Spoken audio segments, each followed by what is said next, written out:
अस्सलाम वालेकुम वरहमतुल्लाहि ताला वबरकातुहू। अब हम बात करेंगे सेकुलरिज़म से महफूज रखने के इक़दामात के बारे में कि क्या करें जो हम इन फितनों से महफूज रह सकें। मैं आपको यही रिकमेंड करूँगा कि अपने उलमा से दीन सीखें, अपनी तहज़ीब को सीखें, अपनी सकाफ़त को सीखें।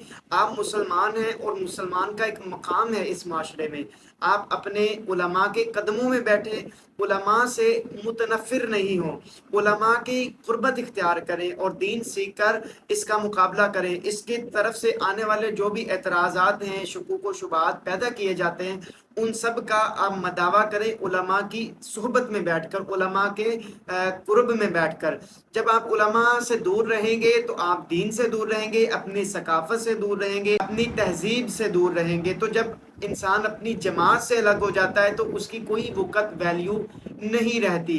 तो सबसे बेहतरीन और सबसे पहला जो कदम है वो ये है कि अपने उलमा की सोबत इख्तियार की जाए, लिबरलिज़म, सेकुलरिज़म और ईथिज़म से या इस तरह के दीगर जो भी फितने फसाद हैं इस मुसलमान माशरे में या इस माशरे में, उन सब से बचा जाएगा।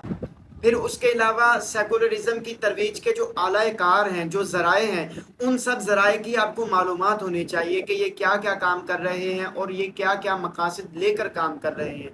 फिर इसके अलावा आपको सेकुलरिज़म की नज़रियात का पता होना चाहिए कि सेकुलरिज़म किस बुनियाद पर काम कर रहा है। फिर उससे दूरी इख्तियार करें, अपने वे को, अपने रस्ते को अपने मज़हब के मुताबिक डालें, अपनी ज़िंदगी को अपने मज़हब के मुताबिक चलाएं।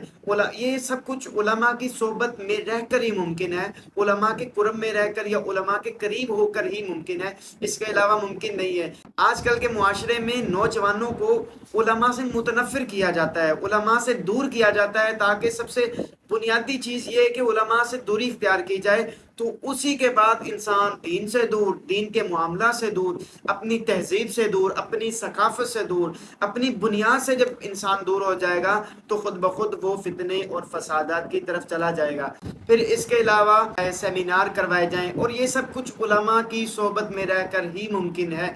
बार बार मैं कह रहा हूँ कि उलमा की सोबत इख्तियार करें। तो ये सबसे बेहतरीन और बुनियादी आपको मैं हल बता रहा हूँ इसका कि सेकुलरिज़म से बचा जाएगा। आप उलमा के साथ वाबस्ता हो जाएं, कभी भी उलमा की खिलाफ वर्जी ना करें। देखें, उलमा के भी इख्तलाफात होते हैं और इख्तलाफात उलमा में अवाम का दाखिल होना गैर मुनासिब और गैर अखलाकी है, क्योंकि उलमा का इख्तलाफ इल्मी इख्तलाफ होता है या उलमा का इख्तलाफ एक ऐसा इख्तलाफ होता है जिसमें आम आवाम को आने की कोई ज़रूरत नहीं होती। बिला वजह अपने आप को उस चीज़ में इन्वॉल्व ही ना करें जिसमें आपका कोई काम ही नहीं है। आप सीधा अपना दीन सीखें, अपने मज़हब के साथ मुखलिस रहें, अपने मज़हब के अंदर रहें और अब इख्तलाफात नहीं करें, किसी के साथ भी कोई भी किसी भी किस्म का इख्तलाफ नहीं करें। अपनी एक डायरेक्शन बना ले, अपना एक वे बना ले और उसी पर चलते रहें, सिरात मुस्तकीम की तरफ चले, उलमा की रहनुमाई में, उलमा की जो है तरबियत में रह कर चले। इस बात में मैं एक बहुत अहम बात करूँगा कि सुलह कुल्लियत का कायल नहीं मैं बना रहा आपको, और ना ही मैं ये तरगीब दे रहा हूँ। सुलह कुल्लियत नहीं इख्तियार करनी, हाँ अपनी आप को, अपनी ज़ात को सीधा करें, सीधा करके अब उस रास्ते पर चलें। और अगर आप किसी को फ़ायदा नहीं दे सकते तो कम से कम आप किसी के मज़हब का, दीन का नुकसान नहीं करें। किसी भी मुसलमान को आप ऐसा कोई रास्ता ना दें कि जिसकी वजह से वो सेकुलरिज़म की तरफ जाने लग जाए। बस उलमा के साथ ही वाबस्ता रहें और इसी में ही आफ़ियत है।